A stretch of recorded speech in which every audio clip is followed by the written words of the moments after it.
الحمد للہ رب العالمین والعاقبۃ للمتقین والصلاة والسلام علی سید الانبیاء والمرسلین محمد وعلی آلہ واصحابہ اجمعین، اما بعد فاعوذ باللہ من الشیطان الرجیم، بسم اللہ الرحمن الرحیم۔ الم تر ان اللہ یعلم ما فی السماوات وما فی الارض ما یکون من نجوی ثلاثۃ الا هو رابعهم ولا خمسة الا هو سادسهم ولا ادنى من ذلك ولا اکثر الا هو معهم اینما كانوا ثم ينبئهم بما عملوا يوم القيامة ان اللہ بكل شيء علیم۔ الم تر الى الذين نهوا عن النجوى ثم يعودون لما نهوا عنه ويتناجون بالإثم والعدوان ومعصية الرسول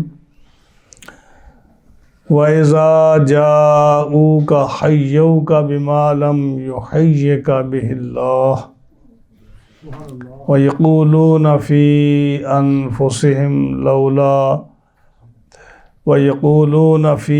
أنفسهم لولا يعذبنا الله بما نقول حسبهم جهنم يصلونها فبئس المصير۔ صدق اللہ مولانا العظیم وبلغنا رسوله النبی الکریم الامین ونحن على ذلك لمن الشاہدین والشاکرین والحمد للہ رب العالمین۔ مولا یا صلی وسلم دائما ابدا علی حبیبک خیر الخلق کلہم فإن من جودک الدنیا وذرتها ومن علومك علم اللوح والقلم هو الحبیب الذي ترجى شفاعته لكل هول من الأهوال مقتحم محمد سید الکونین والثقلین والفریقین من عرب ومن عجم دعمت دعته النصارى في نبيهم واحكم بما شئت مدحا فيه واحتكم فمبلغ العلم فيه أنه بشر وأنه خير خلق الله كلهم جاءت لدعوته الأشجار ساجدة تمشي إليه على ساق بلا قدم يا رب بالمصطفى بلغ مقاصدنا واغفر لنا ما مضى يا واسع الكرم ثم الرضا عن أبي بكر وعن عمر وعن علي وعن عثمان ذي الكرم والآل والصحب ثم التابعين لهم أهل التقى والنقى في الحلم والكرم فاغفر لشاهدها فاغفر لناشدها واغفر لشاهدها واغفر لقارئها سألتك الخير يا ذا الجود والكرم مولا یا صلی وسلم دائما ابدا علی حبیبک خیر الخلق کلہم۔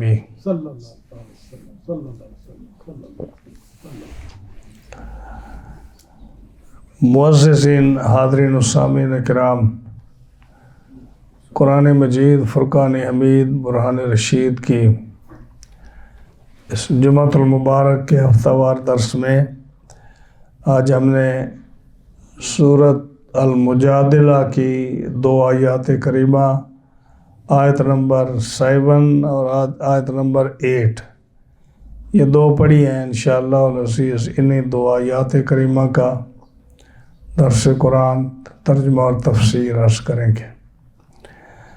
رب تعالی حق بیان کرنے کی توفیق عطا فرمائے، مجھے اور آپ کو اس پر عمل کی توفیق بخشے۔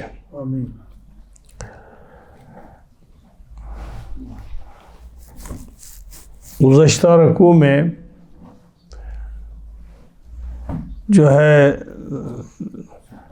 پہلے درس میں زہار کا مسئلہ بیان ہوا کہ وہ لوگ جو اپنی عورتوں سے زہار کر بیٹھتے ہیں تو وہ چونکہ بہت بڑا ایک جرم کرتے ہیں، تو اس لیے ان کے لیے کفارہ زہار اللہ تعالیٰ نے اس کا حکم نازل فرمایا۔ تو پہلے یہ طلاق شمار ہوتی تھی، اب جو ہے مسلمانوں کے لیے ہے کہ اگر وہ زہار کر بیٹھے تو کفارہ ادا کریں اور ان کی جو ہے نا وہ زہار ختم ہو جائے گا۔ اس کے بعد یہ فرمایا کہ صرف زہار ہی نہیں ہے جو اللہ کی حدوں میں سے ایک حد ہے، بلکہ اللہ کی اور بھی حدود ہیں۔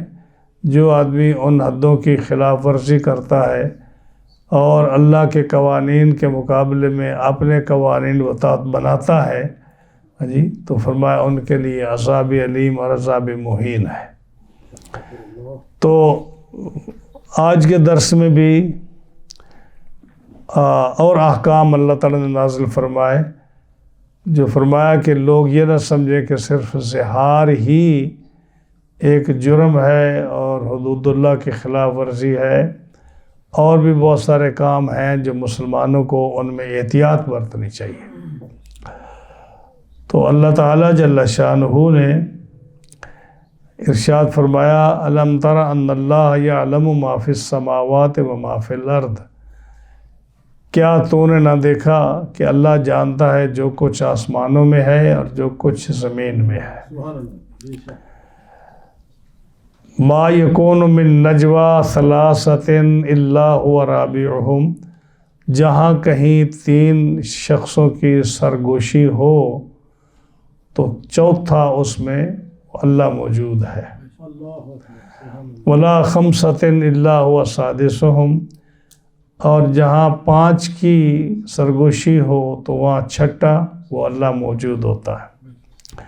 ولا ادنی من ذلک ولا اکثر الا هو معہم اینما کانوا، اور نہ اس سے کم اور نہ اس سے زیادہ، یعنی 3 سے کم آدمی اگر سرگوشی کریں تو یہ نہ سمجھے کہ اب ہمارے ساتھ اللہ نہیں ہے، اللہ ان کو بھی دیکھ رہا ہے، ان کی سن رہا ہے۔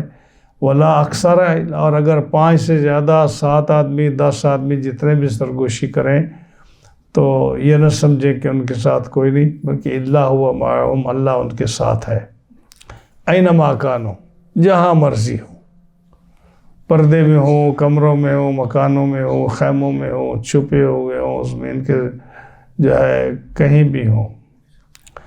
ثم ینبئہم بما عملوا یوم القیامہ، اور یہ جو عمل کرتے ہیں نا تو لوگ تو بھول جائیں گے کام کر کے، لیکن اللہ قیامت کے دن ان کو بتا دے گا، خبر دے دے گا کہ انہوں نے کیا کچھ کیا دنیا میں۔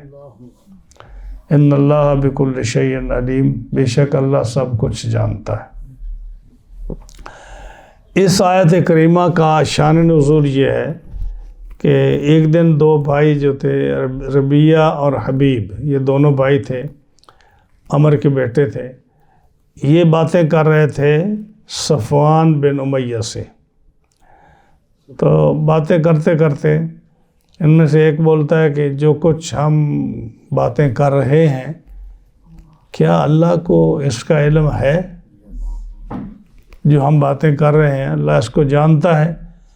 تو دوسرا بولا، اس نے کہا کچھ جانتا ہے کچھ نہیں جانتا۔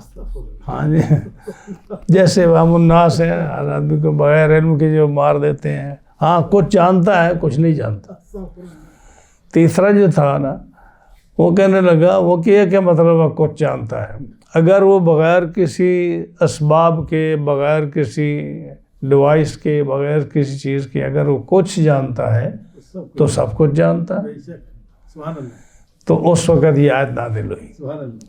آیت نازل ہوئی، اللہ تعالیٰ نے فرمایا کہ اے میرے محبوب صلی اللہ علیہ وسلم، یا اے سننے والے، الم ترا، کیا تو نے یہ نہیں دیکھا ان اللہ یعلم ما فی السماوات و ما فی الارض، اللہ جانتا ہے جو کچھ آسمانوں میں ہے اور جو کچھ زمین میں ہے، وہ سب کچھ جانتا ہے۔ یعنی رب تعالیٰ جل شانہ اپنے علم اور اپنے قدرت کے ساتھ ہر جگہ موجود ہے۔ ایک بات آپ غور سے سن لیں، شاید کہیں آپ کو اس مسئلے کی وضاحت کا موقع نہ ملے سننے کا۔ یہ کہنا کہ اللہ ہر جگہ موجود ہے، یہ ٹھیک نہیں جملہ، یہ جملہ ٹھیک نہیں ہے۔ آپ یہ کہیں کہ اللہ یہاں موجود ہے، اللہ وہاں موجود ہے، اللہ آسمانوں میں موجود ہے، اللہ زمین میں موجود ہے، اللہ اس کمرے میں موجود ہے، اللہ باہر موجود ہے، اللہ اندر موجود ہے، یہ جملہ صحیح نہیں۔ اللہ کے لیے آپ کوئی جگہ متعین اور مقرر نہیں کر سکتے۔ یہ آپ کہہ سکتے ہیں کہ اللہ ہر جگہ موجود ہے، سمجھ آئے نا؟ کہ اب وہ کس طرح؟ اپنے وجود کے ساتھ نہیں، یعنی ایک آپ کا وجود ہے، میرا وجود ہے، ہر چیز کا، ہر مخلوق کا، ہر کریشن کا ایک وجود ہے۔ اس کو آپ جسم بھی کہہ سکتے ہیں، ہمارا جسم ہے، یہ بھی جسم ہے، ہر چیز کا جسم ہے۔ اللہ کا جسم نہیں ہے، وہ جسم سے پاک ہے۔ جسم جو ہوتا ہے وہ کچھ چیزوں سے مرکب ہوتا ہے، یعنی اس کے پیسز ہو سکتے ہیں۔ ہاں جی، جیسے یہ ٹیبل ہے، اس کے آپ کتنے پیسز کر سکتے ہیں؟ انسان کے جسم کے کتنے پیسز کر سکتے ہیں؟ اللہ تعالیٰ جسم سے پاک ہے، وجود اس کا ہے، اور اس کا ایگزسٹ ہونا یہ واجب ہے۔ اس لیے اس کو کہتے ہیں واجب الوجود۔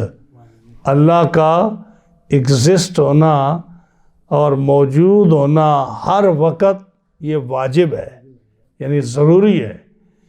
ایک سیکنڈ کے لیے بھی آپ نہیں کہہ سکتے کہ اللہ موجود نہیں ہے، اللہ موجود ہے، باقی جسم کے ساتھ نہیں۔ جو اس کی شان کے لائق اس کا وجود ہے، اس کے ساتھ، وہ اس وجود کے ساتھ موجود ہے، جسم کے ساتھ موجود نہیں۔ اور وہ کسی ایک جگہ موجود نہیں کہ آپ یہ کہیں کہ اس کے لیے متعین کریں کہ اللہ اس جگہ پر ہے، اللہ اس جگہ پر ہے، اللہ یہاں ہے، اللہ وہاں ہے۔ آپ یہ کہہ سکتے ہیں کہ اللہ ہر جگہ موجود ہے، لیکن وہ کس لحاظ سے موجود ہے یہ بھی آپ سن لیں کہ وہ اپنے علم اور قدرت کے ساتھ موجود ہے۔ اللہ اپنے علم اور قدرت کے ساتھ موجود ہے۔ کیا مطلب؟ کہ جو کچھ کہیں بھی ہو رہا ہے، کوئی شخص بھی کر رہا ہے، اللہ کا علم اس جگہ موجود ہے۔ وہ اپنی قدرت کے لحاظ سے، وہ اپنے علم کے لحاظ سے سب چیزوں کو جانتا ہے کہ کیا ہو رہا ہے، کیا کوئی بات کر رہا ہے، کیا کوئی مشورہ کر رہا ہے، کیا کوئی سرگوشی کر رہا ہے، کوئی کسی کے خلاف بات کر رہا ہے، کسی کے حق میں کر رہا ہے، چھپ کر رہا ہے، ظاہر کر رہا ہے۔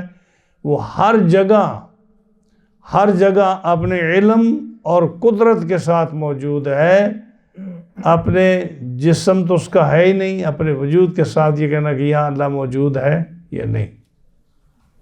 اس لیے یہ تھوڑا مسئلہ جو ہے عوام کی سمجھ سے تھوڑا بالا تر ہے، اس لیے اتنا ہی سمجھنا کافی ہے کہ اللہ اپنے علم اور قدرت کے ساتھ ہر جگہ موجود ہے۔ یہی فرمایا نا، الم ترى، کیا آپ نے نہیں دیکھا، ان اللہ یعلم، اللہ جانتا ہے، علم ہے نا، اللہ جانتا ہے، یعنی اپنے علم کے ساتھ موجود ہے، اپنی قدرت کے ساتھ موجود ہے۔ ان اللہ یعلم ما فی السماوات و ما فی الارض، اللہ جانتا ہے جو کچھ آسمانوں میں ہے، جو کچھ زمینوں میں ہے۔ ما یکون من نجوا، جہاں کہیں تین آدمی سرگوشی کرتے ہوں، تو یہ نہ سمجھیں کہ ہماری کوئی بات نہیں سن رہا، ہماری کوئی کہ راز کا کسی کو علم نہیں۔ اللہ هو رابعهم وہ سمجھ لیں کہ چوتھا سننے والا، جاننے والا، ہماری باتوں کو دیکھنے والا کون ہے؟ اللہ ہے۔ ولا خمسۃ، اور یہ 5 آدمی اگر سرگوشی کرنے والے ہوں تو یہ نہ سمجھیں کہ ہم 5 کر رہے ہیں، کسی چھٹے آدمی کو پتہ نہیں، کوئی یہاں موجود نہیں، ہم جو سازش کر لیں۔ اللہ فرماتا ہے 5 تم ہو، چھٹا تمہارا رب ہے جو تمہاری باتوں کو سن رہا ہے۔ ولا ادنیٰ من ذالک، تو یہ 3 اور 5 کا جو ذکر کیا نا، یہ ضروری نہیں کہ ان 3 اور 5 کی باتوں کو جانتا ہے۔ ولا ادنیٰ من ذالک، اگر اس سے کم لوگ بھی سرگوشی کریں تو ان میں اللہ موجود ہے۔ اور اگر ولا اکثر، اور اگر 5 سے زیادہ لوگ سرگوشی کر رہے ہوں، مشورے کر رہے ہوں، وہ یہ نہ سمجھیں کہ ان کے ساتھ اور کوئی نہیں، الا ہوا معہم، ان کے ساتھ 8واں 9واں 10واں اللہ موجود ہے۔ اینما کانو، جہاں مرضی ہو، کسی بنکر میں ہوں، کسی کمرے میں ہوں، کسی اندھیرے میں ہوں، اجالے میں ہوں، روشنی میں ہوں، میدان میں ہوں، سیکرٹ جگہ پہ ہوں، جہاں مرضی ہوں، اللہ کے علم سے وہ لوگ باہر نہیں ہیں۔ اب یہاں 3 کا اور 5 کا ذکر آیا تو علماء نے 2 چیزیں لکھی ہیں۔ ایک تو انہوں نے کہا کہ یہ جو قرآن مجید میں ذکر آیا نا کہ 3 آدمی بات کر رہے ہوں تو چوتھا اللہ ہے، اور اگر 5 بات کر رہے ہوں، سرگوشی کر رہے ہوں تو چھٹا اللہ ہے۔ اس کا کیا مطلب ہے؟ تو 2 وجہ بیان کی۔ ان کا ایک تو یہ وجہ ہے کہ جب یہ آیت نازل ہوئی، جن حالات میں نازل ہوئی، تو اس وقت ایک ایسا موقع تھا جہاں 3 آدمی مل کر مسلمانوں کے خلاف سازش کر رہے تھے، اور دوسرا موقع ایسا تھا جہاں 5 آدمی مل کر سازش کر رہے تھے۔ تو اللہ تعالیٰ نے انہی 3 کا اور 5 کا نام لے کر کہا کہ یہ نہ سمجھو کہ تم 3 کر رہے ہو، تمہاری کو بات جاننے والا نہیں ہے، اللہ کو علم ہے۔ جہاں 5 کر رہے تھے ان کا ذکر کیا کہ 5 تم تھے، چھٹا اللہ تھا۔ ایک تو یہ بات ہے، یہ بھی علماء نے لکھا۔ دوسری بات یہ لکھی کہ منیمم جو لوگ سازش کر سکتے ہیں نا، منیمم وہ 3 یا 5 ہیں۔ یعنی جو یہ 3 ہے نا، یہ آڈ نمبر ہے، اور آڈ کا منیمم کون سا ہے؟ 1۔ آڈ کا منیمم کون سا ہے؟ 1، اور اس سے اوپر 3، اور اس سے اوپر 5۔ اب ایک جو ہے وہ تو سازش نہیں کر سکتا، ایک تو کسی کے ساتھ سازش نہیں کرے گا تو 2 جائیں گے نا، تو ایک تو کسی کے ساتھ نہیں سازش کر سکتا، سرگوشی نہیں کر سکتا، اس لیے اس کو چھوڑ دیا۔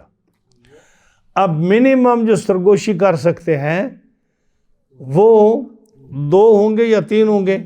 2 کو اس لیے ذکر نہیں کیا کہ اللہ، حضور صلی اللہ علیہ وسلم نے فرمایا اللہ وطرن و یحب الوطر، اللہ آڈ ہے، یعنی ایک ہے، طاق ہے، آڈ ہے، اور آڈ نمبر کو پسند فرماتا ہے۔ یہ حدیث پاک ہے، اللہ وطرن و یحب الوطر، اس لیے اس نے آڈ نمبر لیے، 3 لیے، 2 نہیں لیے، کہ وہ 3 جو ہے یہ سرگوشی کرنے والوں میں آڈ نمبروں میں 3 کا نمبر جو ہے نا وہ منیمم ہے، اور اس کے اوپر 5 کا نمبر ہے، اس لیے اس نے 3 کا نمبر لیا اور 5 کا نمبر لیا، اور فرمایا کہ اگر 3 آدمی سرگوشی کریں تو یہ نہ سمجھے کہ ان کا اور سننے والا کوئی نہیں، چوتھا اللہ ہے، اور اگر 5 کریں تو ان کا سرگوشی کرنے والا جو ہے نا وہ 5 کریں تو چھٹا ان کے ساتھ اللہ ہے۔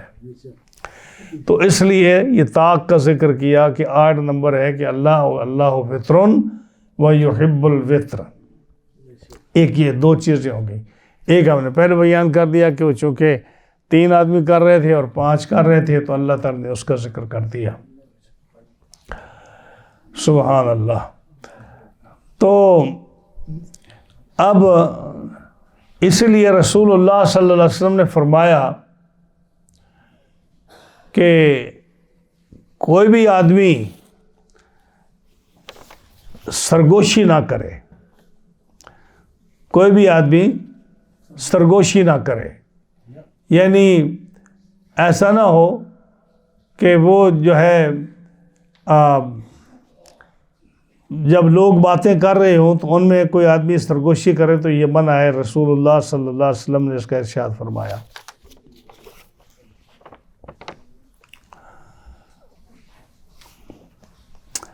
حضرت عبداللہ بن مسعود رضی اللہ تعالیٰ عنہ کی حدیث ہے، جو راوی ہیں عبداللہ بن مسعود رضی اللہ عنہ، اور یہ بخاری شریف اور مسلم شریف کی حدیث ہے باب الاستئذان میں۔ آپ فرماتے ہیں کہ رسول اللہ صلی اللہ علیہ وسلم نے ارشاد فرمایا، اذا کنتم ثلاثۃ، جب تم 3 آدمی ہو، فلا تتناجا رجلان، ان میں جو 2 ہیں نا وہ سرگوشی نہ کریں۔ جب 3 آدمی ہوں تو 3 میں سے اگر تینوں آپس میں بات کریں تو وہ سرگوشی نہ ہوئی نا، یعنی وہ تو تینوں کا مشورہ ہو گیا۔ اب سرگوشی ہوتا ہے کہ کسی کے خلاف کوئی سازش کرنا، تو وہ ایک تو کر نہیں سکتا، تو 2 کریں گے نا، کوئی بھی 2 تیسرے کے خلاف کریں گے۔ تو آپ صلی اللہ علیہ وسلم نے فرمایا جب تم 3 آدمی ہو تو 2 آدمی تم میں سے مل کر فلا تتناجا رجلان دون الاخر، تیسرے کے ساتھ تم جو ہے نا اس کے خلاف سرگوشی اور کوئی ایسی بات نہ کرنا، حتیٰ یختلطوا بین الناس، یہاں تک کہ اور لوگ آ جائیں، اور لوگ آ جائیں تو مجمع زیادہ ہو جائے، لوگ زیادہ ہو جائیں، تعداد زیادہ ہو جائے، ہاں جی، تو پھر تم لوگوں کے ساتھ بات کر لو تو پھر یہ جائز ہے۔ اگر تم 2 کرو گے تو پھر اس لیے ٹھیک نہیں، فإن ذلک یحزنہ، اس لیے کہ اس کے دل شکنی ہوگی تیسرے آدمی کی۔ اس کی وضاحت میں آپ کو کروں کہ مثلا 3 آدمی ہیں، 3 آدمیوں میں ایک جاتا ہے باہر، ایک جاتا ہے تھوڑا دور، اور پچھلے 2 جو ہے نا وہ ایسے کان سے کان ملا کر بات کرتے ہیں۔ تو تیسرا جو آدمی ہے جب وہ دیکھے گا دور سے جو بات ان کی نہیں سن رہا، دور سے دیکھے گا تو اس کے دل میں کیا شک جائے گا کہ یہ جو آہستہ آہستہ گن کر رہے ہیں یہ میرے خلاف کوئی سازش کر رہے ہیں۔ اس کو رسول اللہ صلی اللہ علیہ وسلم نے منع فرمایا کہ جب تم 3 آدمی ہو تو 2 آدمی فلا تتناجا، 2 آدمی چھپ کر کانوں میں اور جو ہے اشاروں سے باتیں نہ کریں، ہاں جی، دون الاخر، تیسرے کے خلاف، حتیٰ اور جب زیادہ لوگ آ جائیں، بہت سارے لوگ آ جائیں، 25 30 10 12 8 10 آدمی آ جائیں، پھر وہ کسی کے کان میں بات کرتا ہے نا تو تیسرے کو شک نہیں پڑے گا، چوتھے کو شک نہیں پڑے گا۔ وہ کہتے ہیں کہ یہ 2 آپس میں کوئی بات کر رہے ہیں، ہمارے خلاف نہیں ہے، ہاں جی، کیونکہ سب کے خلاف تو نہیں بات کر سکتے نا، اگر کریں بھی صحیح تو وہ شک نہیں پڑے گا۔ اس لیے حتیٰ یختلطوا بالناس، جب زیادہ لوگ آ جائیں، ہاں جی، تو پھر کوئی بات نہیں، پھر بات کر سکتے ہیں آہستہ سے۔ فإن ذلک یحزنہ، اس لیے کہ اگر 2 آدمی کوئی سرگوشی کی بات کریں اور تیسرا جو ہے اکیلا تیسرا ہو، دور ہو، باہر ہو یا تھوڑا دور ہو، تو اس کی دل شکنی ہوگی۔ یہ حکم فرمایا رسول اللہ صلی اللہ علیہ وسلم نے۔ تو قرآن مجید میں بھی یہی بات ہے کہ جب تم 3 سرگوشی کرو تو یہ نہ سمجھو کہ تم جو ہے کوئی سازش کر رہے ہو، تمہارے ساتھ اللہ تمہاری بات کو سن رہا ہے۔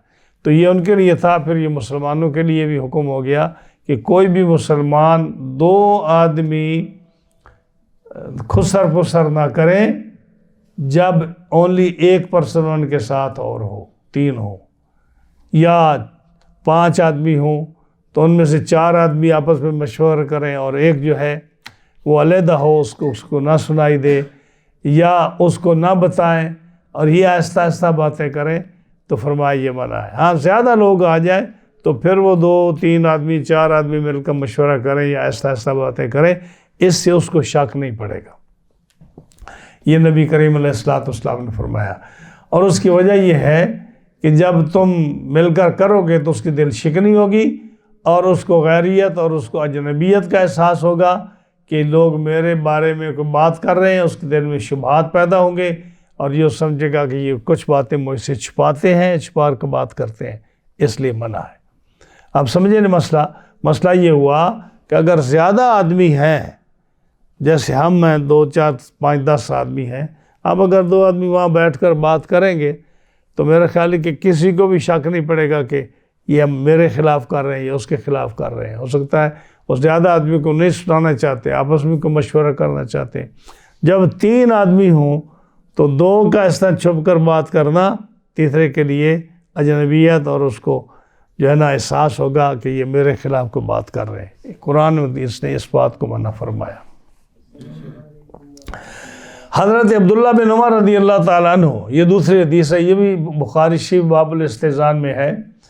حضرت عبداللہ بن عمر رضی اللہ تعالیٰ عنہ روایت فرماتے ہیں کہ رسول اللہ صلی اللہ علیہ وسلم نے فرمایا جب تم 3 آدمی ہو، یہاں بھی 3 کا ذکر ہے، جب 3 آدمی ہو تو تیسروں کو چھوڑ کر 2 آدمی آپس میں سرگوشی نہ کریں، کیونکہ تیسرے کو شک پڑے گا کہ یہ میرے خلاف کوئی بات کر رہے ہیں۔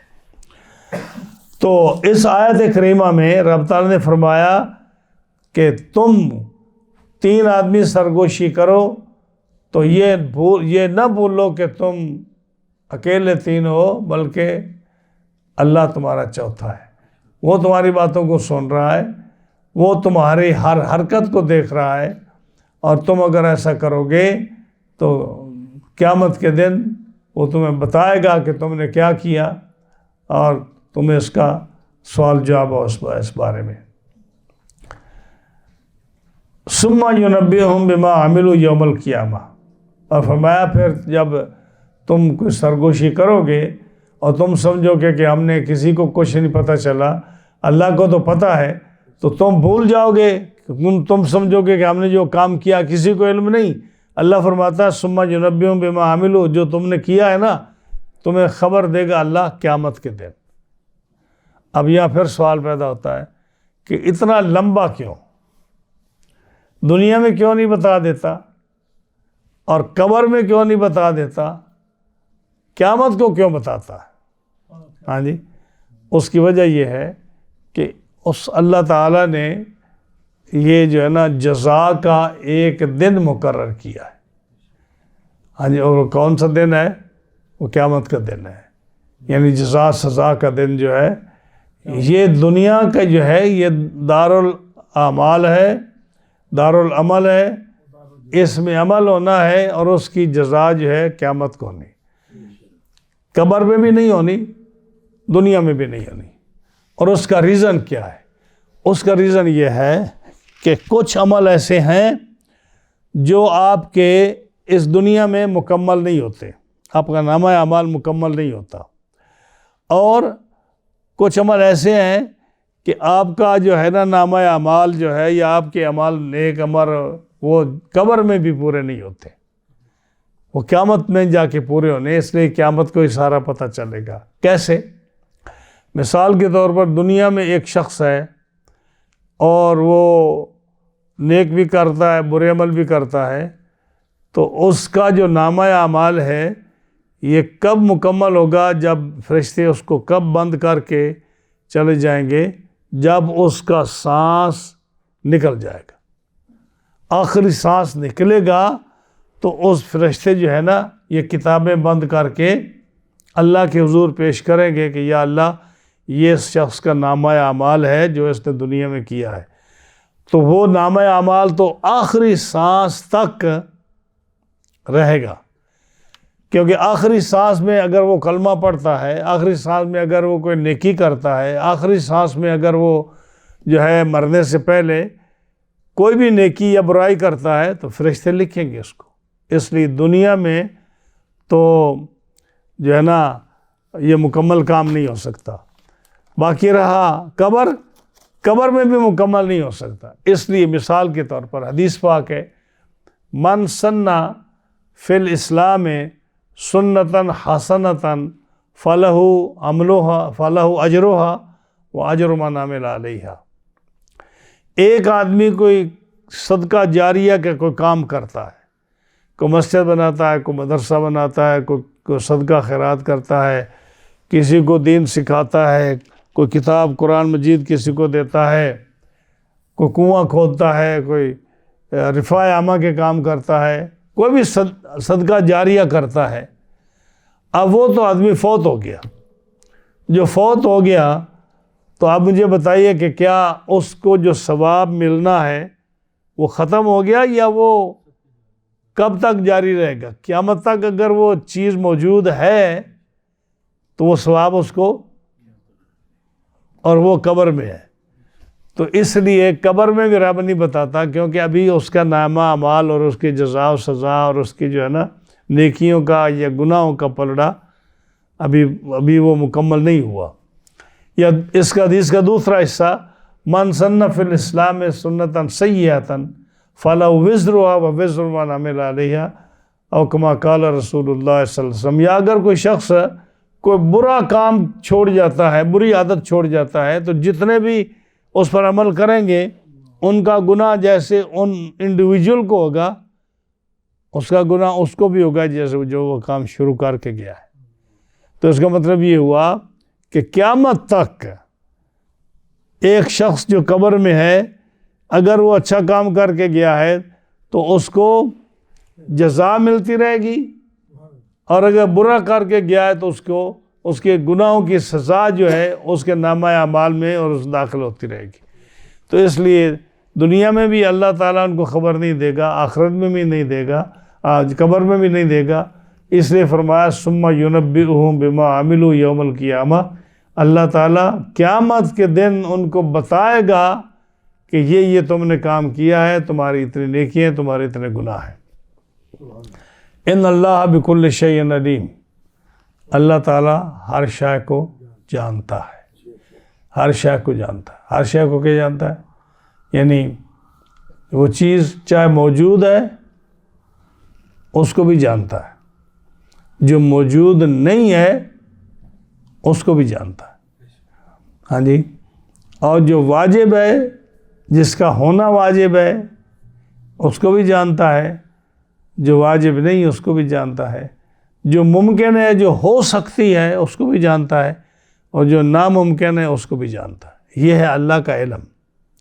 قدرت اور چیز ہے، قدرت کچھ چیزیں ایسی ہیں جو اللہ کی قدرت میں نہیں ہیں، یہ اور مسئلہ ہے اس کا۔ تو علم جو ہے اس کا ہر چیز کے ساتھ ہے۔ قدرت جو ہے ایک بڑا مسئلہ ہے جو عوام جو ہے اس عام لوگ کے سمجھ میں یہ آنے والا مسئلہ نہیں ہے قدرت والا، اور اس میں بڑے لوگوں نے دھوکہ کھایا ہے۔ قدرت یہ ہے کہ جیسے یعنی ہر وہ چیز جس میں عیب ہو، ہر وہ چیز، ہر وہ کام جس میں عیب ہو، جو نقصان اور زوال اور پستی کی طرف لے جانے والا عمل ہو، اللہ اس پر قادر نہیں ہے، اور جو ترقی کی طرف لے جانے والا ہے، اچھائی کی طرف جانے والا ہے، رب اس پر قادر ہے۔ آپ کہیں گے یہ کیسی بات ہے؟ اللہ کہتا ہے ان اللہ علی کل شیء قدیر، اللہ ہر شے پر قادر ہے۔ ہاں جی، تو مول صاحب کہہ رہے ہیں کہ اللہ ہر شے پر قادر نہیں ہے۔ ہاں جی، لیکن میں اب اس چیز کو لمبا نہیں کھینچتا، آپ کو ایک جملے میں بتاتا ہوں کہ چوری ہے، غصب ہے، ہاں جی، گناہ کے کام ہیں، آپ مجھے بتائیے اللہ ان پر قادر ہے؟ ہاں، یہ اشارہ کیا میں نے، اسی لیے ہم کہتے ہیں کہ جو قدرت ہے نا وہ اچھے کاموں پر قدرت ہے رب کو،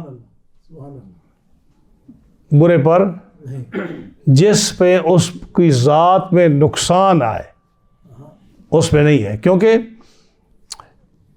اللہ ہے نا۔ اللہ کا معنی کیا ہے؟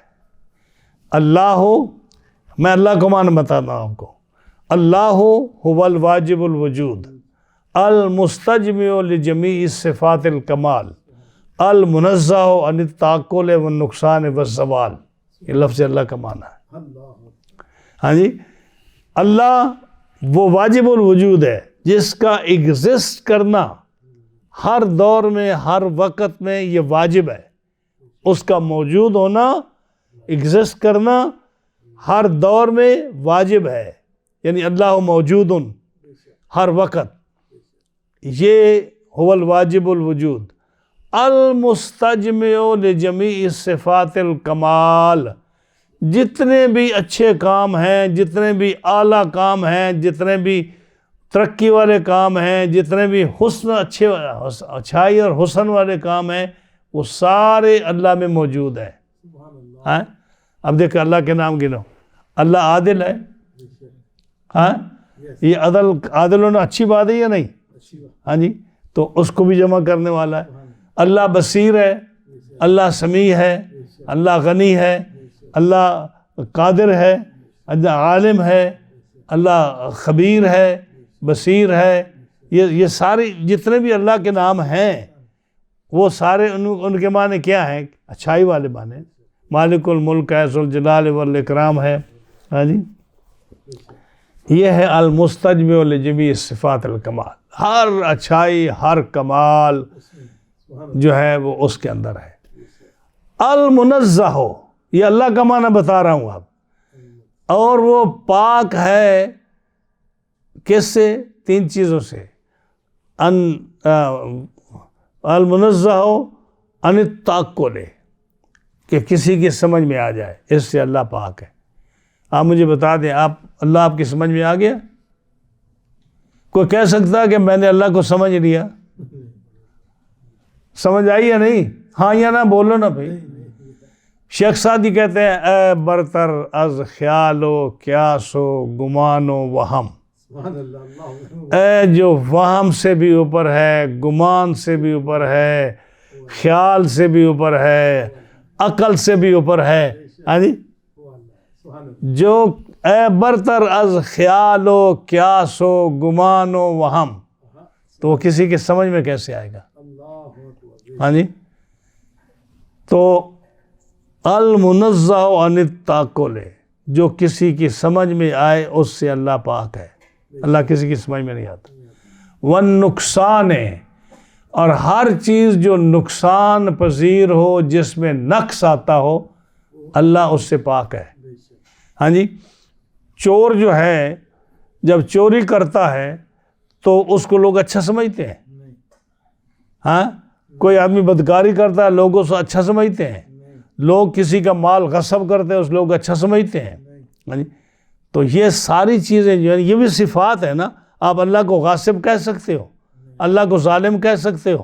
ہاں جی، یہ ساری وہ چیزیں ہیں جو زوال پذیر ہیں، نقصان پذیر ہیں، تو اللہ اس سے پاک ہے، کیونکہ یہ اس کے نقص کی طرف لے جاتی ہے۔ ہاں جی، نقصان والزوال، اور جو زوال پذیر ہو، جس میں زوال آئے۔ انسان اس وقت بڑی روب میں ہے، ایک وقت آئے وہ بیمار ہو جائے، اس کی صحت ختم ہو جائے، وہ زوال پذیر ہو گیا۔ ایک آدمی ہے اس کے پاس کچھ نہ رہے، اس کے ہاتھ میں کچھ نہ رہے، اختیار میں کچھ نہ رہے، وہ زوال پذیر ہو گیا۔ ایک آدمی اس کی زندگی ختم ہو گئی، مر گیا، وہ زوال پذیر ہو گیا۔ اللہ اس سے پاک ہے۔ تو ہر وہ چیز جو سمجھ میں آئے، جو زوال پذیر ہو، نقصان پذیر ہو، اللہ اس سے پاک ہے۔ یہ کس کا معنی ہے؟ اللہ کا۔ کسی جا کے پوچھو معنی کہ مولوی صاحب اللہ کا کیا معنی ہے؟ میں آپ کو بتا رہا ہوں، جب یہ صرف تعریف اللہ کی آپ کے سمجھ میں آ جائے گی، تو اب یہ مسئلہ جو ایک بہت دیوبندیوں اور اہل سنت میں ایک بہت بڑا معرکۃ الاراء مسئلہ ہے، اس کا بھی پتہ چل گیا کہ ہمارے نزدیک اللہ تعالیٰ جھوٹ سے پاک ہے۔ اللہ تعالیٰ جھوٹ سے، کیونکہ جھوٹ جو ہے یہ انسان ایک جھوٹا آدمی ہے، آپ اس کو کیا کہیں گے کہ یہ اچھا آدمی ہے؟ زوال پذیر ہے نا، نقصان پذیر ہے یہ۔ تو اللہ تعالیٰ جھوٹ سے پاک ہے، اور وہ خود کہتا ہے وَمَنْ أَصْدَقُ مِنَ اللَّهِ قِيلًا۔ ہاں جی، اللہ سے زیادہ سچا اور کون ہو سکتا ہے باتوں میں؟ ہاں جی، وَمَنْ أَصْدَقُ مِنَ اللَّهِ حَدِيثًا، قرآن مجید کی آیت ہے کہ اللہ تعالیٰ جو ہے یہ سب سے زیادہ سچا ہے۔ تو اور جھوٹ جو ہے الکذب نقصان فی الادیان کلہا، آدم علیہ السلام سے لے کر حضور کی امت تک جھوٹ جو ہے ہر دین میں یہ نقص رہا ہے۔ آدم علیہ السلام سے لے کر حضور کی امت تک ہر دین میں جھوٹ کیا ہے؟ نقص ہے تو آپ کہہ سکتے ہیں کہ اللہ تعالیٰ جھوٹ بول سکتا ہے؟ ہاں جی، یہ مقصد میں بتا رہا ہوں، یہ دیوبندیوں اور اہل سنت کے درمیان یہ بہت بڑا مسئلہ نزاع ہے۔ اب وہ یہی کہتے ہیں کہ ان اللہ علی کل شیء قدیر، اللہ ہر شے پر قادر ہے۔ بندہ جھوٹ بولتا ہے، اللہ جھوٹ نہ بولے۔ ارے بھائی عقل کا علاج کراؤ، اللہ بندہ کون کون سے کام کر سکتا ہے؟ جو بندہ کر سکتا ہے وہ سارے اللہ کرے، قادر ہے اس پر۔ تو یہی میں آپ کو آج سمجھا رہا ہوں کہ ایک ہے علم، ایک ہے قدرت۔ اللہ اس کو ہر چیز کا علم ہے، ممکن کا ناممکن کا، جو امپاسبل ہے اس کا بھی اس کو علم ہے، جو پاسبل ہے اس کا بھی اس کو علم ہے، جو واجب ہے جو ایگزسٹ کر رہی ہے اس کا بھی اس کو علم ہے، جو ایگزسٹ نہیں کر رہی اس کا بھی اس کو علم ہے۔ یہ اور چیز ہے علم کا ہونا، لیکن قدرت کا یہ مسئلہ ہے، قدرت اس پر ہے جو اس کو عروج اور ترقی کی طرف اور جو صفات کمالیہ کی طرف لے جانے والی ہے اس پر قدرت ہے۔ ہاں جی، آپ کہیں جی قدرت یہ کیا؟ اللہ ہر شے پر قادر ہے، اللہ شے ہے نا۔ پڑھی سورہ انعام 2 رکوع، اللہ فرماتا ہے قُلْ أَيُّ شَيْءٍ أَكْبَرُ شَهَادَةً، سب سے بڑی شے کون سی ہے؟ سب سے بڑی شے کون سی ہے؟ قرآن مجید ہے، قُلِ اللَّهُ، کہو کہ سب سے بڑی شے اللہ ہے۔ اگر اللہ ہر شے پر قادر ہے تو کیا کہوں کہ اللہ دوسرا خدا پیدا کر سکتا ہے؟ بتائیے بات کہاں جائے گی؟ اس لیے یہ سمجھ آپ کو اس درس قرآن میں یہ بات کرنے والی بات نہیں ہے، کیونکہ عوام الناس اس کو سنیں گے۔ بڑا گہرا مسئلہ ہے، علمی مسئلہ ہے، اس لیے میں اس کو زیادہ نہیں چھیڑتا، لیکن یہ کہوں گا، اتنا اشارہ کروں گا کہ علم اللہ تعالیٰ کا ہر ممکن ناممکن ممکن واجب غیر واجب اور جو ہے نا موجود غیر موجود پر علم ہے، قدرت ہر چیز پر نہیں ہے، قدرت ہر چیز پر نہیں ہے۔ قدرت آئے تو پھر مسئلہ گڑبڑ ہو جائے۔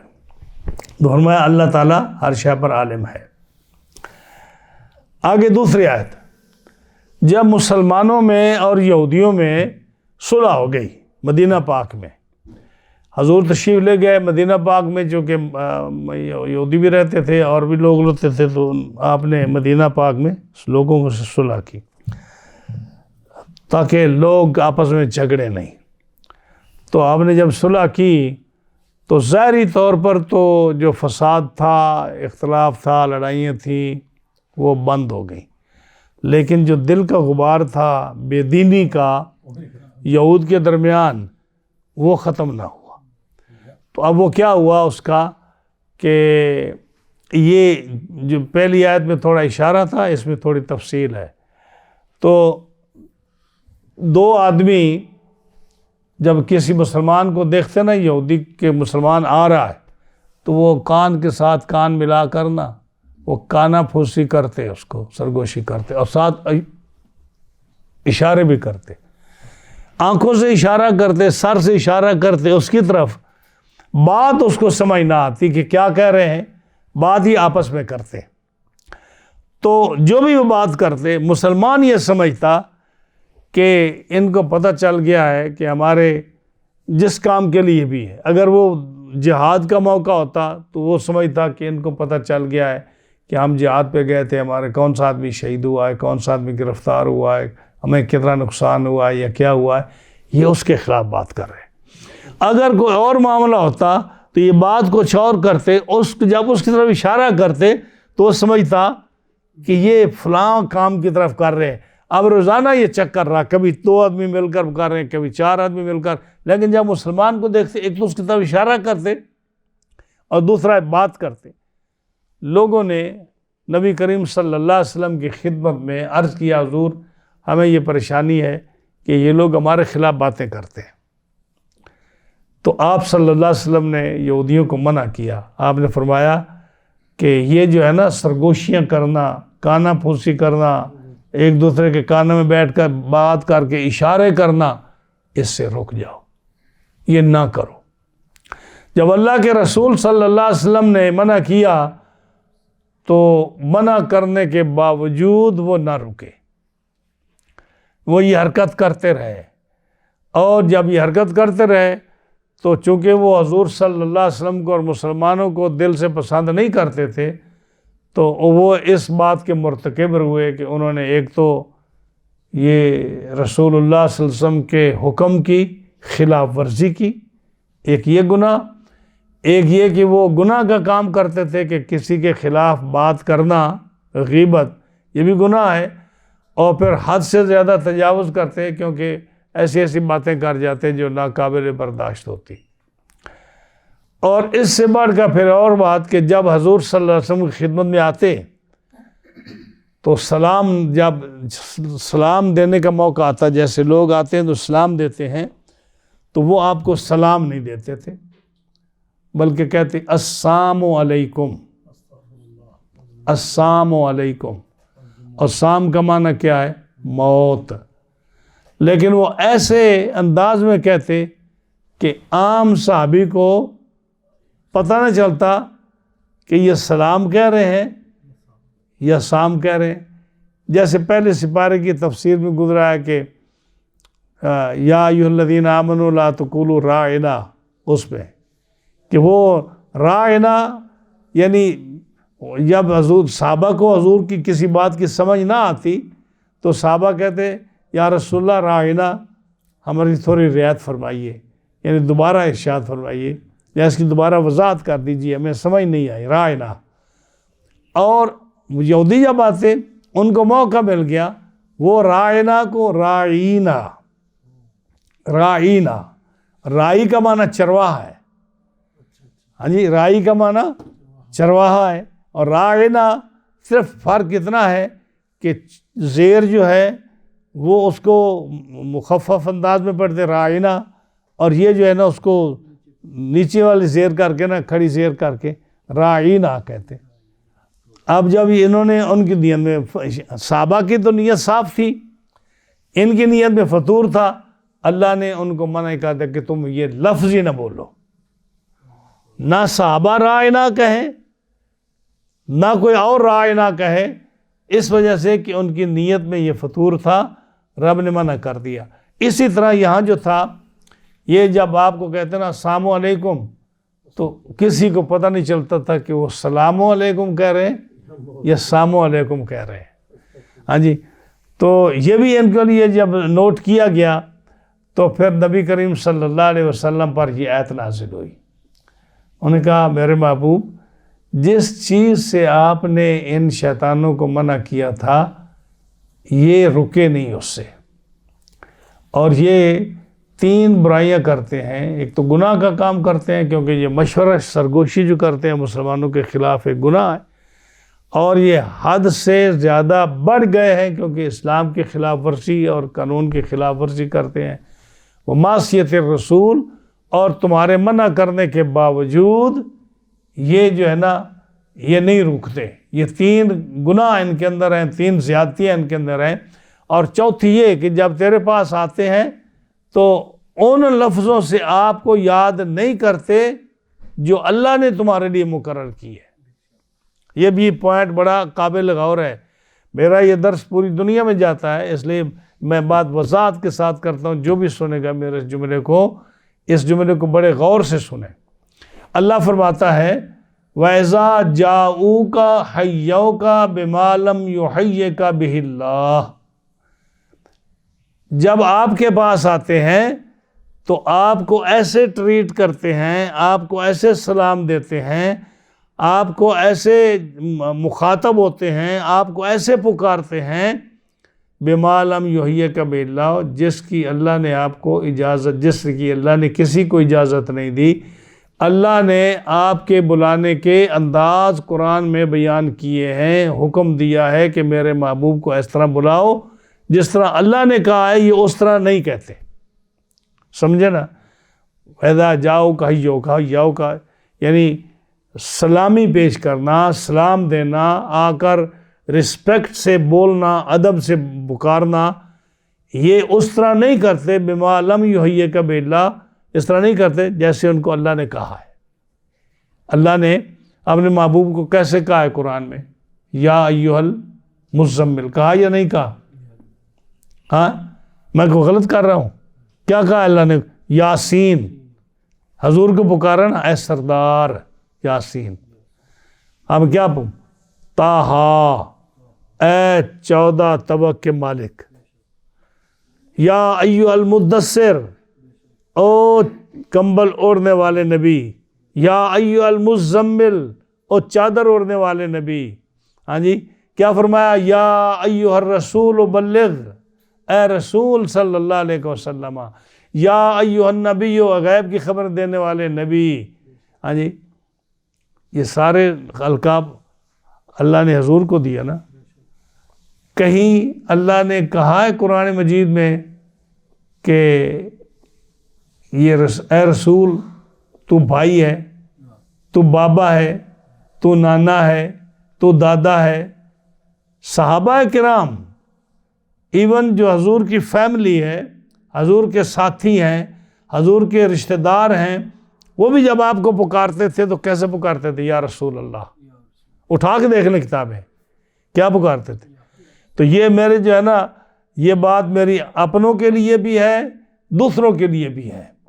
آج ایک عام رواج ہو گیا ہے، میں ان کی نیت پر تو شک نہیں کرتا، ہو سکتا ہے وہ محبت میں کرتے ہوں، لیکن وہ کہنا صحیح نہیں ہے. ہاں جی، یہ جو جب اہل بیت کا ذکر کرتے ہیں، شہادت کا ذکر کرتے ہیں لوگ، تو کہتے ہیں جی حضرت خاتون جنت نے کہا بابا. ہاں جی، والد صاحب کو، حضور صلی اللہ علیہ وسلم کو، یا جو ہے نا نانا یا بابا، یا یہ الفاظ جو ہے نا عام سٹیجوں پر بولتے ہیں. جب اللہ تعالیٰ نے اس کا حکم نہیں دیا، یہ نام نہیں دیا، تو ہمیں بھی اس سے احتیاط کرنی چاہیے.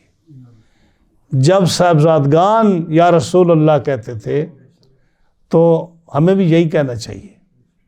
ہاں جی، جو نام اللہ نے دیے ہیں، جس طرح اللہ نے پکارا ہے، فرمایا لا تجعلوا دعاء الرسول بینکم کدعاء بعضکم بعضا. سورہ نور کی یہ آیت ہے کہ رسول اللہ صلی اللہ علیہ وسلم کو ایسے نہ پکارو جیسے تم آپس میں ایک دوسرے کو پکارتے ہو. ہاں جی، نام لے کر پکارتے ہو نا، لقب سے پکارتے ہو نا، فرمایا ایسے نہیں پکارو. بلکہ مفسرین سب نے لکھا ہے، کیا کہو؟ بل قولوا یا رسول اللہ، یا حبیب اللہ، یا رحمت للعالمین، یا شفیع المذنبین، یا خاتم النبیین. یہ الفاظ، ان الفاظ سے پکارو. اور ایک بات اور، کہیں قرآن میں دکھا دیں کہ اللہ نے اپنے محبوب صلی اللہ علیہ وسلم کو یا بشر کر کے بھی کہا ہو؟ کہیں ہے؟ ہاں جی، کہیں ہے؟ یا ایھا المزمل ہے، یا ایھا النبی ہے. یہ سارے خطابات جو ہیں آپ کو ہیں، کہ آپ بشر کے نہیں ہے. جو آیت آتی ہے وہ ہے کہ اے محبوب آپ کہہ دیجئے، آپ کہہ دیجئے کہ میں تمہارے مثل بشر ہوں. ہمیں یہ حکم نہیں دیا کہ تم کہو. آپ نے نبی صلی اللہ علیہ وسلم کو، بندہ اپنے بارے میں بہت کچھ کہتا ہے، اللہ اپنے مخلوق کو جو مرضی کہے. ایک ہے اللہ اپنی مخلوق کو کیا کہتا ہے، چاہے وہ نبی ہو یا عوام ہو یا کوئی ہو. ایک ہے کہ نبی اپنے آپ کو کیا کہتا ہے. یہ دو باتیں. تیسرا یہ کہ ہمیں کیا حکم ہے کہ ہم اپنے نبی کو کیا کہیں. تو کیا ہمیں اللہ نے حکم دیا کہ تم اپنے نبی کو یہ کہو جو ہم کہتے ہیں؟ اس لیے میں وضاحت کر رہا ہوں کہ جب صحابہ آپ کو یا رسول اللہ کہتے ہیں، یا حبیب اللہ کہتے ہیں، یا رحمت للعالمین کہتے ہیں، تو ہمیں بھی یہی کہنا چاہیے. جہاں تک میرے متعلق کا تعلق ہے، میں اس کی آپ کو یہ بات کر رہا ہوں. اب یہودی کیا کہتے تھے؟ السلام علیکم. اللہ نے کیا فرمایا؟ کیا میرے محبوب، میرا تو انبیاء کو بلانے کا ہی طریقہ ہے سلام علی المرسلین. میں کیا کہتا ہوں؟ رسولوں پر سلام ہو. ہاں جی، میرا کیا حکم ہے قرآن میں؟ وَسَلَامٌ عَلَىٰ عِبَادِهِ الَّذِينَ اصْطَفَىٰ. جتنے بندوں کو بھی اللہ نے چنا ہے ان پر سلام ہو. ہاں جی، یا دوسرا آپ نے فرمایا کہ السلام، نماز میں السلام علیکہ ایھا النبی. اللہ نے تو یہ ایسے اپنے نبی کو پکارا ہے. اور یہ کہ السلام علیکم، السلام علیکم، موت ہو تمہارے اوپر. سام کا معنی کیا؟ یعنی یہ کہتے یہودی آ کر موت ہو تمہارے اوپر. حضرت انس بن مالک کی حدیث ہے. حضرت انس بن مالک رضی اللہ تعالیٰ عنہ فرماتے ہیں کہ ہم بیٹھے تھے اور گفتگو کر رہے تھے، ہم صحابہ موجود تھے، باتیں کر رہے تھے، یہودی آئے ہمارے پاس، تو انہوں نے آ کر ہمیں اسلام دیا، ہم نے اس کا جواب دیا۔ جب وہ چلے گئے، آپ صلی اللہ علیہ وسلم نے ہمیں بلایا اور فرمایا کہ تمہیں پتہ ہے تمہارے پاس جو جماعت آئی تھی یہود کی، انہوں نے تمہیں کیا کہا؟ تو صحابہ کا طریقہ تھا کہ ان کو پتہ ہو یا نہ ہو، وہ کہتے اللہ اور اس کا رسول بہتر جانتا ہے۔ آج کل کی طرح نہیں ہے، منہ پھٹ جیسے لوگ ہیں نا، اس طرح کے نہیں ہوتے تھے۔ یعنی آپ نے جب حج کیا تو آپ نے پوچھا لوگوں تمہیں پتہ آج کون سا دن ہے؟ تو کس نے کہا حضور آج تو 9 ذی الحجہ ہے۔ سارے جانتے تھے 9 ذی الحجہ ہے، حج کا دن ہے، لیکن کہا اللہ اور اس کا رسول بہتر جانتا ہے۔ فرمایا تمہیں پتہ ہے کون سا مہینہ ہے؟ کیا سارے صحابہ کو پتہ نہیں تھا یہ ذی الحج کا مہینہ ہے؟ کہا اللہ اور اس کا رسول بہتر جانتا ہے۔ سمجھے؟ یہ سارے آپ پوچھتے رہے، بار بار صحابہ یہی جواب دیتے رہے۔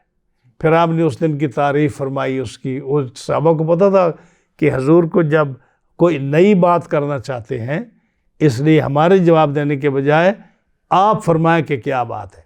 تو آپ نے پوچھا کہ یہ یہودی تمہارے پاس آئے تھے، انہوں نے کیا کہا؟ سب کو پتہ ہے کہ جو ہے اللہ اور اس کا رسول بہتر جانتا ہے جی، لیکن پھر بھی سلام دیا تھا حضور، تو ہم نے اس کا جواب دیا۔ فرمایا نہیں، انہوں نے آپ کو سلام نہیں دیا، انہوں نے کہا السلام علیکم، موت ہو تمہارے اوپر۔ فرمایا بلاؤ ان کو۔ وہ بلائے گئے، جب آئے تو آپ نے پوچھا ان سے، ان کے سامنے، ان کا جی ہم نے السلام علیکم کہا۔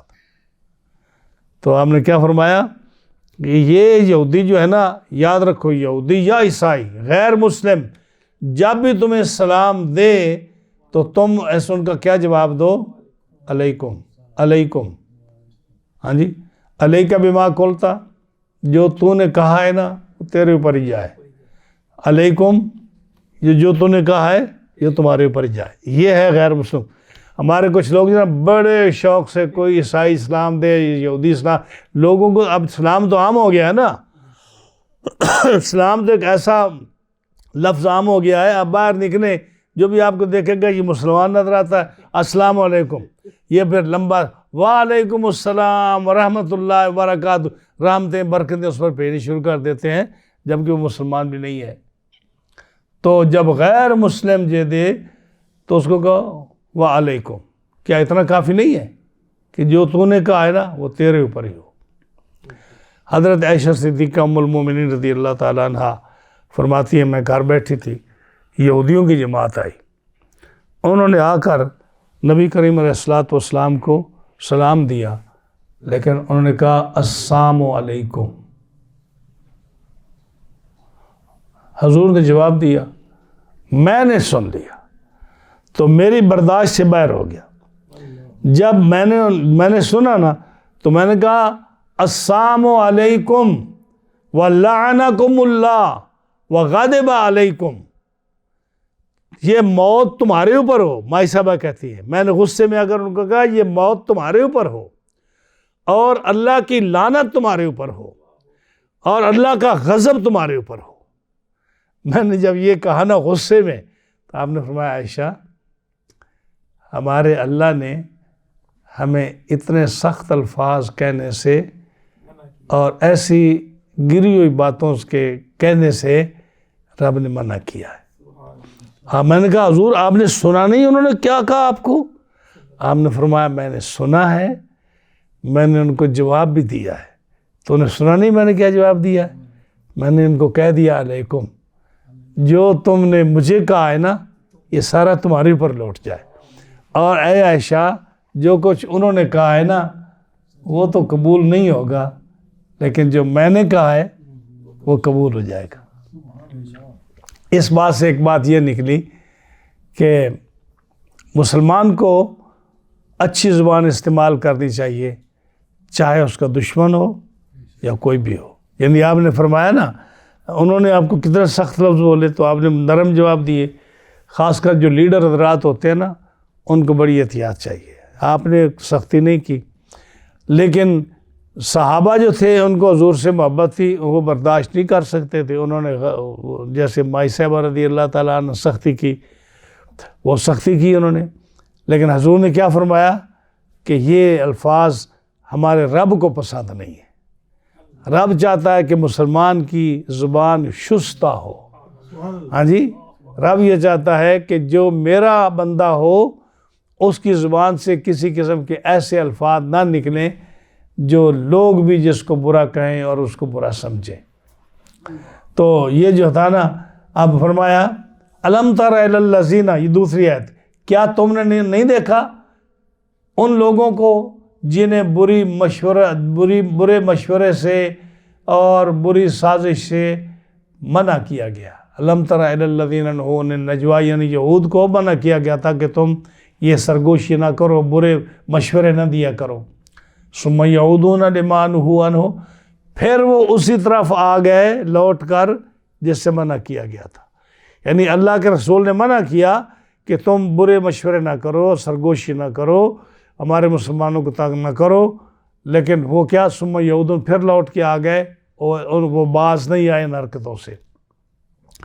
وَيَتَنَاجَوْنَ، اور پھر وہ سرگوشی کرتے رہے اور اس مشوروں میں کیا کرتے، بالاسم، گناہ کی، یعنی بری باتیں کہتے مسلمانوں کے خلاف، والعدوان، حد سے بڑھ جاتے، برے مشورے دیتے، بری باتیں کرتے، خلاف اللہ رسول کے خلاف، حکم کے خلاف کرتے، وہ معصیت الرسول، اور رسول اللہ صلی اللہ علیہ وسلم کے حکم کی خلاف ورزی کرتے۔ یہ تین کام کرتے، جب یہ تین کام کرتے تو نبی کریم صلی اللہ علیہ وسلم کی مخالفت کرنا، معصیت اور حد سے بڑھنا، یہ وہ چیزیں ہیں جو یہود کے اندر تھی۔ فرمایا ایسا کرتے، اور پھر کیا کرتے، وَإِذَا جَاءُوكَ، جب آپ کی خدمت میں آتے، حَيَّوْكَ، آپ کو حیو کہتے ہیں کہ اہلاً و سہلاً، یہ مبارکباد کہنا، آ کر اچھے سلام دینا۔ جب آپ کے پاس آتے تو آپ کو سلام دیتے، بِمَا لَمْ يُحْيِّكَ بِاللَّهِ، ان الفاظ کے ساتھ جو اللہ نے تمہارے لیے مقرر نہیں کیے۔ اللہ نے تو مقرر کیے کہ سلام علی المرسلین، السلام علیکہ ایھا النبی، سلام علی نوح فی العالمین، سلام علی ابراہیم، سلام علی موسیٰ و ہارون، سلام علی یاسین۔ اللہ نے تو یہ الفاظ مقرر کیے، وسلام علی عباد الذین اصطفیٰ، اور وہ آ کر السلام علیکم کہتے ہیں۔ جب یہ کہتے نا، وَيَقُولُونَ فِي أَنفُسِهِمْ، پھر اپنے دلوں میں یہ کہتے کہ ہم اس نبی کو السلام علیکم کہتے ہیں، موت بھیجتے ہیں، اور اگر یہ سچا نبی ہے تو پھر اللہ میں عذاب کیوں نہیں دیتا؟ اللہ کا اگر یہ پیارا نبی ہے تو پھر ہم مر کیوں نہیں جاتے، ہمیں ہلاک کیوں نہیں جاتے، ہمیں اللہ کا عذاب کیوں نہیں پہنچتا؟ وَيَقُولُونَ فِي أَنفُسِهِمْ، اپنے دلوں میں کہتے لولا يعذبنا اللہ بما نقول، جی، تو کہتے کہ ہمیں اللہ عذاب کیوں نہیں کرتا ہمارے اس کہنے پر۔ ہم جب برا بھلا کہتے ہیں، رائی کہتے ہیں، ہم ان کو جو ہے نا سام بھیجتے ہیں، ان کو ایسی سازشیں کرتے ہیں، تو اللہ میں عذاب کیوں نہیں کہتا بھیجتا؟ اللہ کیا فرماتا ہے؟ اللہ فرماتا ہے کہ عذاب کا بھی ایک وقت مقرر ہے، عذاب کا بھی ایک، انتظار کرو، جلدی کون سی ہے، عذاب کا ایک وقت مقرر ہے، حسبہم جہنم۔ فرمایا جو ایسے کہتے ہیں نا، ان کے لیے جہنم کافی ہے، ان کے لیے جہنم کافی ہے، لیکن جہنم تو اب آئے گی نا مرنے کے بعد، قیامت کے بعد آئے گی نا، تو فرمایا حسبہم جہنم، جلدی نہ کرو، تمہارے لیے جہنم تیار ہے، یصلونہا، تو اسی میں تمہیں دنسیں گے، یعنی پھینکیں گے، پاؤں سے پکڑ کر تمہیں منہ اقبال گھسیٹ کر اس میں پھینکیں گے، اور پھر دیکھنا وہ جہنم کیا ہے، فبئس المصیر، بہت ہی برا انجام۔ پھر اس وقت تمہیں پتہ چلے گا کہ ہم کیا کہتے تھے، اور ہمارے لیے رب تعالیٰ نے یہ مقرر کیا ہے، اور اس انتظار میں کہ یہ بندے کے بچے بن جائیں، انسان بن جائیں، لیکن نہیں بنیں گے تو ان کے لیے ٹھکانہ کون سا ہے؟ بئس المصیر، جو جہنم میں جو سب سے برا ٹھکانہ ہے۔ اسی طرح حضرت ابو سعید خدری رضی اللہ تعالیٰ ایک حدیث بیان کرتا ہوں، اور فرماتے ہیں کہ ہم رات کو آپس میں باتیں کر رہے تھے۔ حضرت ابو سعید خدری کہتے ہیں باتیں کر رہے تھے، حضور تشریف لائے۔ آپ نے فرمایا تم کیا باتیں کر رہے تھے؟ جب میں نے تمہیں منع کیا کہ سرگوشی نہ کیا کرو تو تم کیوں چھپکے چھپکے باتیں کر رہے تھے؟ عرض کی یا رسول اللہ صلی اللہ علیہ وسلم ہم تو کوئی بری بات نہیں کر رہے تھے، ہم تو دجال کا ذکر کر رہے تھے، ہم دجال کا ذکر کر رہے تھے، ہم اور کوئی بات نہیں کرتے، کیونکہ ہمیں دجال کی وجہ سے ہمارے اندر ڈر پیدا ہو گیا کہ ہر نبی نے اپنی امت کو دجال سے ڈرایا ہے، آپ نے بھی ہمیں ڈرایا ہے، تو ہم تو دجال کا ذکر کرتے تھے کہ کتنی بڑی مصیبت ہے، اللہ ہمیں اس سے محفوظ فرمائے۔ ہم تو اس کا ذکر کر رہے تھے اور ہمیں کوئی سرگوشی نہیں کر رہے تھے۔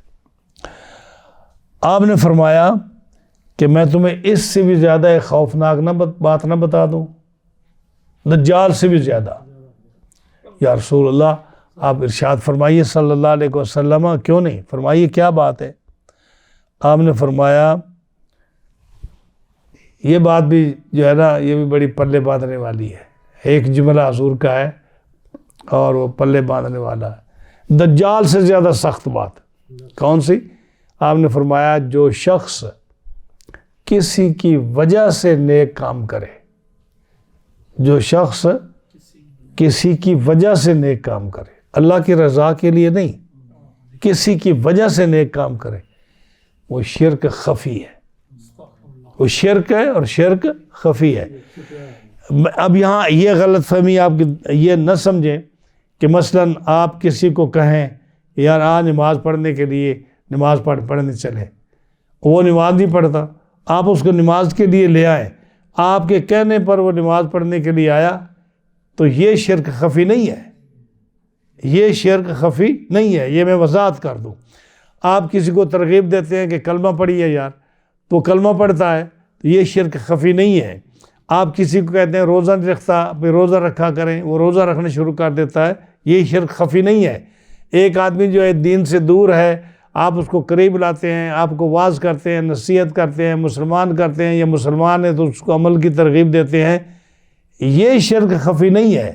اس میں وضاحت کرنا چاہوں، شرک خفی کیا ہے کہ آپ نماز پڑھ رہے ہیں، مثال کے طور پر ایک شخص آیا، آپ اس کی وجہ سے نماز لمبی کر دیتے ہیں، فرق ہے نا۔ یہ ہے جو کسی کی وجہ سے آپ جو ہے کسی آدمی کی وجہ سے آپ نیک کام کرتے ہیں، یہ شرک خفی ہے۔ ورنہ یہ تو حکم ہے نا کہ لوگوں کو دین کی طرف بلاؤ، تو وہ شرک خفی نہیں ہے۔ مثلا اگر میں وضاحت نہ کرتا تو بہت سے لوگوں کے زور میں یہ بات جاتی کہ بھئی کسی کو بکار کر لائے تو وہ کہے گا میں اس کے کہنے پر نماز پڑھنے لے آؤں، یہ خفی شرک خفی ہے، یہ نہیں۔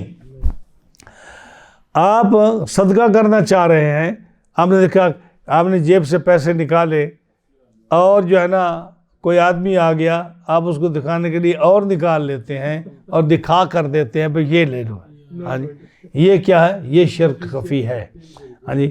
تو ایسی چیزیں جب آپ قرآن مجید پڑھ رہے ہیں، جب کوئی شخص آتا ہے تو آپ اور ترنم سے خوبصورت پڑھتے ہیں، پھر بڑے صوفی بن جاتے ہیں، تو یہ چیزیں جو کسی کے دیکھنے کی وجہ سے اور اس نیکی میں آپ زیادتی کر دیتے ہیں اس کو دکھانے کے لیے، یہ شرک خفی ہے، اس سے بھی بچنا چاہیے۔ انسان کو اللہ کی رضا کے لیے عبادت کرنی چاہیے، تبلیغ کرنی چاہیے۔ اسلام پر عمل کرنا بہت مشکل ہے، آج کل یہ مرض بہت زیادہ ہے نا، لوگوں کو دکھا کر واعظ کرنا، نصیحت کرنی اور عبادت کرنی، اور یہ لوگوں کو دکھانے کے لیے، یہ شرک خفی ہے۔